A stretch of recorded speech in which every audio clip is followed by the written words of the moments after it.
মেয়েটি দৌড়াচ্ছিল ভয়ে অসহায় হয়ে, কারণ একজন গুন্ডা তার পিছু নিয়েছে। কিন্তু ভাগ্য তার পথ থামালো যখন সে এক অচেনা যুবকের সাথে ধাক্কা খেল।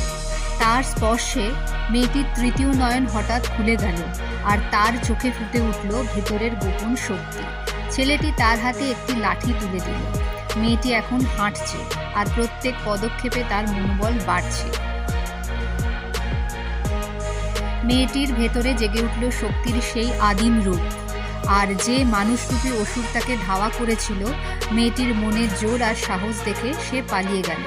ছেলেটি মেয়েটি কি সত্যিই শিব ও পার্বতী, নাকি শিব ও পার্বতী লুকিয়ে আছে আমাদের ভেতরেই?